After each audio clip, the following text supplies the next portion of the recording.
Halo para penikmat alur cerita dimanapun kalian berada. Semoga kalian selalu diberikan kesehatan dan kebahagiaan tentunya ya. Oke, kali ini Mimin mau lanjutin alur cerita serial manhwa yang berjudul Solo Leveling. Jangan pakai basa-basi lagi, langsung aja kita geber. Setelah mendapatkan Hearthstone, Jinwoo mencurigai bahwa misi job belum selesai dan benar saja tiba-tiba beberapa gate muncul di tempat itu. Notifikasi mengatakan misi perubahan pekerjaan akan dimulai dan disusul dengan notifikasi yang menjelaskan bahwa semakin lama Jinwoo bertahan maka akan semakin banyak poin yang bisa dikumpulkan dan bisa mendapatkan pekerjaan yang tinggi. Notifikasi waktu pun muncul dan mulai bergerak bersamaan munculnya para prajurit berjirah dari dalam gate. Memikirkan bahwa waktu menjadi penentu dalam misi itu, Jinwoo pun memilih menggunakan skill steal untuk mengulur waktu. Meski mana yang dia miliki sudah menipis, Jinwoo mulai menghilang dan prajurit yang keluar dari gate kini semakin banyak. Namun tiba-tiba seorang penyihir menggunakan skill deteksi dan mencoba melacak keberadaan Jinwoo. Dan bam, keberadaan Jinwoo terungkap. Prajurit berjirah kini mulai menyerang, namun Jinwoo tak tinggal diam. Dia balik menyerang. Jeger. Dua prajurit di dekatnya terbang terkena pukulan Jinwoo. Kini Jinwoo menggunakan skill Bloodlust dan berhasil menurunkan status lawannya. Jinwoo memanfaatkan momen itu untuk menghabisi lawannya sebanyak mungkin. Satu persatu kepala prajurit itu Jinwoo hancurkan, namun jumlah prajurit yang Jinwoo kalahkan masih kalah cepat dibanding kemunculan mereka dari dalam gate. Ya, Jinwoo kini mulai terpojok. Serangan musuh yang begitu banyak tidak bisa Jinwoo tahan semuanya. XP Jinwoo kini menipis dan memicu Perseverance aktif. Jinwoo juga kekurangan mana untuk menggunakan skill yang dia miliki. Jinwoo berpikir keras dan hendak menggunakan Hearthstone untuk keluar dari keadaan itu. Sedangkan waktu baru berjalan 5 menit. Jinwoo kini menggenggam Hearthstone dan hendak menyerah, namun tiba-tiba jeger, sebuah palu menyerang tangannya dan Hearthstone terlempar akibat serangan itu. Jinwoo tersungkur dan mulai dikelilingi prajurit berjirah. Jinwoo masih belum mau menyerah dengan keadaan itu. Jinwoo masih belum bisa lepas dari bayang-bayang ketika berada di posisi di mana dirinya terlihat begitu lemah. Ya, itu memori pahit baginya. Di tengah bayang-bayang itu muncul sosok dari bayangan di belakangnya dan berkata, "Bukankah itu semua salahmu? Kamu yang menghindar dari jalan aman dan selalu menari di tangan kematian. Bukankah keberuntungan jika seorang rank E bisa berkembang sampai sejauh ini? Bukan begitu, Sung Jinwoo?" Jinwoo sangat terkaget ketika cahaya menerangi sosok itu yang ternyata itu adalah Jinwoo versi lama. Jinwoo mulai berkeringat dingin mendapati hal itu. Jinwoo lama menilai setiap detail perubahan padanya, namun semua yang berubah hanya penampilan. "Kamu masih seorang pecundang. Apa bedanya kamu denganku? Kamu kini berada di ambang kematian lagi, Hunter Sung Jinwoo. Pada akhirnya, kamu tetap seperti itu. Jika kamu tidak mengontrol dirimu, keberanianmu akan menjadi keteledoranmu." Jinwoo tak bisa berpikir jernih mendapat semua kata-kata dari bayangannya sendiri. Jinwoo mencoba bertahan di keadaannya, namun sebuah pukulan datang dan membuatnya ambruk. Dan sudah tak berdaya, bayangan Jinwoo lama pun muncul kembali di belakang prajurit berjirah yang mengerumuni dirinya dan mengatakan bahwa perjalanan Jinwoo masih panjang. Mulai dari sekarang dia harus ngekill orang lebih banyak dan lebih banyak lagi. Dia harus mengorbankan atau meninggalkan lebih banyak orang, termasuk teman dan keluarganya. Begitu ungkap Jinwoo lama. Sebelum menghilang, dia berkata, "Menurut mereka, keberuntungan juga merupakan sebuah keahlian. Membiarkanmu mati sekarang, itu sia-sia." Jinwoo tak bisa bereaksi apapun lagi. Kini satu tebasan sedang mengarah padanya. Dia merasakan hal yang sama kini terjadi lagi padanya. Namun kini dia tahu apa yang akan terjadi dan sebuah notifikasi muncul di mana misi hariannya akan berakhir dalam beberapa detik. Dan keberuntungan memang skill yang luar biasa. Jinwoo kini berpindah ke zona penalti akibat misi hariannya yang belum dia selesaikan. Bisa jadi hal itu juga ada campur tangan bayangan Jinwoo yang tadi muncul ya guys. Apapun itu yang jelas Jinwoo kembali lolos dari kekoidannya lah pokoknya. Apapun yang terjadi, Jinwoo bersyukur bisa lolos dari situasi itu karena Jinwoo sudah benar-benar dalam keadaan kritis. HP-nya tinggal 93 poin dan tingkat kelelahan sudah mencapai 91 poin. Ya, itu selain sekarat, Jinwoo juga kecapean ya. Jinwoo sempat berpikir kesulitan pada misi job yang sedang dia kerjakan, namun tak ada waktu untuk sekarang. Dia lekas membuka store dalam sistem dan membeli potion kelas atas. Meski jumlah SP-nya tak bisa Jinwoo kembalikan, tapi dia cukup puas karena tingkat kelelahan sudah bisa dia atasi dengan beberapa botol potion. Jinwoo berharap bisa mengembalikan statusnya dengan menaikkan level di tempat itu. Kini kelabang gurun sudah mulai berdatangan dan tanpa banyak pikir Jinwoo mulai menyerang monster yang ada di hadapannya. Di sisi lain di rumah Jinwoo terlihat Jin Ah yang sedang berjalan dan mengecek kamar Jinwoo, namun dia mendapati kamarnya kosong karena Jinwoo belum kembali. Jin Ah merasa gelisah karena akan ada pertemuan wali murid yang harus Jinwoo hadiri. Jin Ah pun hanya bisa berharap bahwa kakaknya akan datang. Kita kembali ke zona penalti di mana Jinwoo sudah bertarung cukup lama. Kini dia bisa mengalahkan begitu banyak kelabang gurun dan bisa naik level juga mendapatkan pemulihan statusnya. Kini waktu penalti tinggal 3 menit lagi. Waktu yang tersisa Jinwoo gunakan untuk mempersiapkan kebutuhan melanjutkan misi jobnya. Jinwoo membuka store dan mencari senjata karena dagger Rasaka yang dia miliki tidak bisa membantunya melawan prajurit berjirah. Kemudian Jinwoo menemukan sebuah dagger Knight Killer. Meski harganya sedikit mahal, Jinwoo tetap membelinya. Knight Killer sebuah dagger kelas B dengan tambahan serangan 74 poin. Dan kemampuan saat digunakan terhadap musuh dengan baju baja, serangan akan bertambah sebanyak 25%.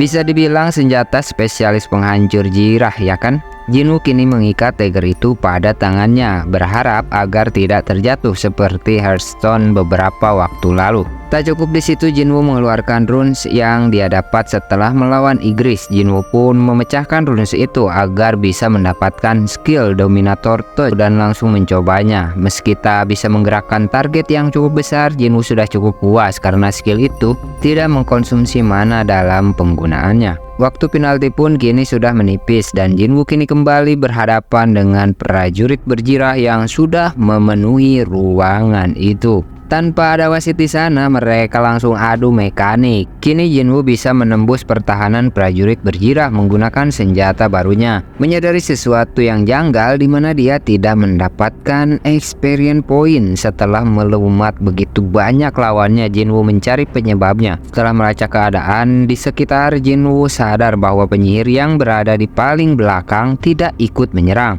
Jinwoo mencoba menganalisa dari setiap kejadian yang dia hadapi, di mana Jinwoo tidak bisa merasakan sihir debab maupun sihir kutukan.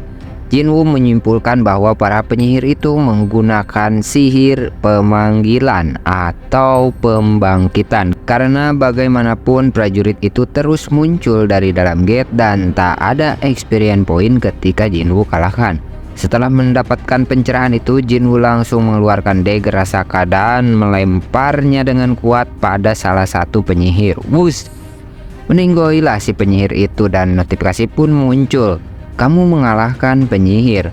Dan klontrang-klontrang beberapa prajurit berjirah ikut ambruk setelah pemanggilnya meninggoy. Menyadari hal itu, kini Jinwoo menargetkan penyihir yang masih tersisa. Dia kembali menggunakan skill steal dan para penyihir itu pun menggunakan skill deteksinya, yang pada akhirnya Jinwoo bisa merasakan keberadaan para penyihir itu. Ada 5 penyihir yang tersisa. Jinwoo memanggil dagger yang dia lemparkan sebelumnya dengan skill Dominator Touch-nya. Jinwoo langsung menyerang penyihir yang terdekat. Satu penyihir meninggoy lagi. Sisa 4 penyihir yang berlindung di balik para prajurit. Jinwoo mencoba menembus barisan prajurit itu, namun mereka malah semakin brutal menyerang Jinwoo. Tak tinggal diam, Jinwoo menyerang setiap prajurit yang menghalanginya, baik dengan senjata maupun dengan skill lainnya. Jinwoo memaksa menembus kerumunan prajurit dan plus sebuah pedang menusuknya dari belakang. Jinwoo menebas kepala prajurit itu, bahkan pedang yang masih menancap sampai patah akibat putaran tubuh Jinwoo yang cukup kuat.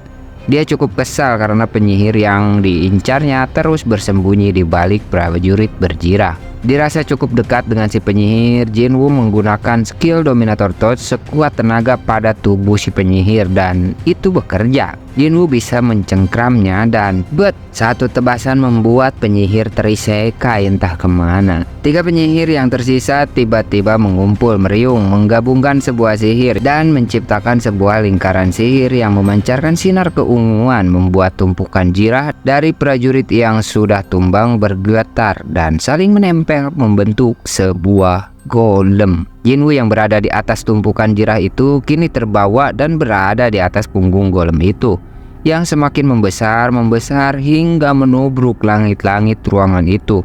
Beruntung Jinwoo sempat menghindar dan turun dari atas golem itu, namun golem itu menyerang Jinwoo. Jedung, ledakan besar tercipta membuat kepulan asap tebal di sana. Jinwoo bisa menghindari serangan itu dan mengambil kesempatan untuk menyerang, namun bukan golem itu yang Jinwoo buru, melainkan ketiga penyihir yang membuatnya. Dengan kecepatan tinggi, Jinwoo melesat dan sering ketiga penyihir itu bisa terisekai bersamaan. Golem dan prajurit yang tersisa pun ikut ambruk. Notifikasi pun muncul menunjukkan bahwa misi job telah selesai. Jinwoo berpikir untuk mengambil job sebagai assassin, melihat cara dia bertarung menggunakan dagger. Namun sistem memberitahunya bahwa itu akan dianalisa, bukan dipilih. Jinwoo pasrah melihat notifikasi itu karena setidaknya dia akan menjadi petarung assassin atau paling tidak jadi tanker ya, jika melihat pada status yang dia miliki saat ini. Begitu pikir Jinwoo, namun sistem mengatakan kemanapun player pergi, pencabut nyawa selalu mengikuti. Jalan player selalu dipenuhi mayat dan cairan merah. Karena player memiliki kekuatan, player tidak menyisakan apapun untuk temannya dan mendapatkan semua dengan kekuatannya sendiri. Keinginanmu cukup membara untuk memanggil mereka yang telah meninggoy. Pasukan kematian akan mengikuti perintahmu dan akan membentuk jalanmu yang akan menjadi hukummu. Anda tidak akan memerlukan bantuan orang lain lagi. Jinwoo cukup terkejut melihat semua yang dikatakan sistem dan job yang Jinwoo terima adalah menjadi seorang necromancer. Ya, ini adalah awal yang sebenarnya bagi Jinwoo menemui takdirnya. Jinwoo cukup kaget, bisa dibilang juga nggak terima sama keputusan. Namun apalah daya, jika sistem sudah memutuskan hal itu, Jinwoo tak bisa menolaknya. Necromancer adalah seorang penyihir subclass di mana dia bisa membangkitkan mayat dan menjadikannya sebagai prajuritnya. Penyihir yang menyerahkan pertarungan pada anak buahnya. Ya, kurang lebih begitu ya. Jinwoo cukup frustasi dengan itu karena selama ini dia fokus meningkatkan status pada kekuatan dan kecepatan, bukan pada kecerdasan yang bisa menghemat mananya ya. Kini Jinwoo memiliki kelas skillnya Shadow Extraction dan Shape Shadow. Jinwoo mencoba menenangkan diri dan menilai sisi positif dari apa yang dia dapatkan. Namun tiba-tiba notifikasi muncul dan memberikan pilihan apakah Jinwoo akan mengambil jobnya sebagai necromancer. Jinwoo yang cukup kesal dan juga berpikir kalau statusnya saat ini takkan berguna jika dia menjadi seorang necromancer, langsung menolak job itu dan berharap akan mendapatkan job lain. Namun sistem memberikan peringatan, necromancer adalah kelas tersembunyi. Apa benar Anda ingin menolaknya? Jinwoo dibuat bingung dengan peringatan itu. Berpikir keras si Jinwoo mencoba mencerna semua hal yang berkaitan dengan pilihan yang akan diambilnya. Kelas tersembunyi ya. Melihat para hunter yang memiliki hal itu, mereka semua bisa mendapatkan posisi tinggi dengan kemampuan istimewanya, seperti ketua guild White Tiger yang bisa merubah bentuk tubuhnya. Jinwoo juga teringat bahwa penyihir yang dihadapi tadi menggunakan kemampuan seperti necromancer, ya, membangkitkan para prajurit. Jinwoo berpikir bahwa seseorang sepertinya menunjukkan kemampuan seorang necromancer yang membuatnya menjadi tertarik. Karena dia memiliki skill bertarung berbeda dengan penyihir yang dihadapi sebelumnya. Ya, seorang penyihir yang memiliki skill bertarung dengan kemampuan menciptakan pasukan mungkin bisa menaklukkan dungeon tingkat B sendirian. Selain itu, di dalam sistem kemampuanmu tergantung pada kemampuan level dan juga status yang dimiliki. Jika seperti itu, bukan hanya dirinya tapi juga pasukan yang dibangkitkannya bisa bertambah kuat. Begitu yang ada dalam pikiran Jinwoo. Tanpa basa-basi lagi, Jinwoo mengambil job Necromancer itu sembari berkata, ini bukan solo leveling lagi. Notifikasi pun muncul, pekerjaan telah dipilih. Tak cukup di situ, rentetan notifikasi bermunculan. Berdasarkan poin yang Anda peroleh, Anda akan diberikan kesempatan untuk dipromosikan ke kelas yang lebih tinggi. Kamu telah melebihi ekspektasi waktu yang dibutuhkan. Poin akan ditambahkan. Anda tidak menggunakan Hearthstone. Poin akan ditambahkan. Nyawa terakhir di atas 50%. Poin akan ditambahkan. Semua musuh telah dikalahkan. Poin akan ditambahkan. Total poin melebihi batas prestasi. Tiba-tiba asap hitam menyelimuti tubuh Jinwoo dan sebuah notifikasi muncul. Anda akan dipromosikan dari Necromancer menjadi Shadow Lord. Jinwoo sangat terkejut dengan notifikasi promosi itu. Dia pun mendapat notifikasi lain yang menjelaskan bahwa Jinwoo memperoleh kemampuan khusus, bonus status, dan juga mendapat gelar baru seseorang yang telah melalui kesulitan. Promosi khusus karena akumulasi poin yang dia dapatkan telah menjadikan Jinwoo sebagai Shadow Lord atau Shadow Monarch ya. Ini adalah lompatan dari newbie jadi pro ya guys. Jika di kelas yang berbeda itu seperti warrior yang menjadi berserker, knight yang menjadi sword master, atau magician yang menjadi grand magician. Sedangkan untuk necromancer itu sendiri dia akan menjadi shadow monarch atau shadow lord ya. Kurang lebih begitulah guys. Jinwoo masih terkejut dengan kemampuan dan promosi jobnya yang baru dia dapatkan. Kini Jinwoo bisa mendengar jeritan dari mayat di depannya dan juga notifikasi tindakan yang bisa dia ambil. Namun Jinwoo heran dengan notifikasi baru yang mengatakan harap tentukan kata perintah untuk menggunakan shadow extraction. Melihat itu Jinwoo merenung dan kemudian berkata, bangkitlah. Mayat-mayat di sekelilingnya mengeluarkan asap hitam dan bayangan hitam pekat bangkit dari setiap mayat prajurit itu menjadi prajurit bayangan. Jinwoo cukup terkagum dengan skill barunya.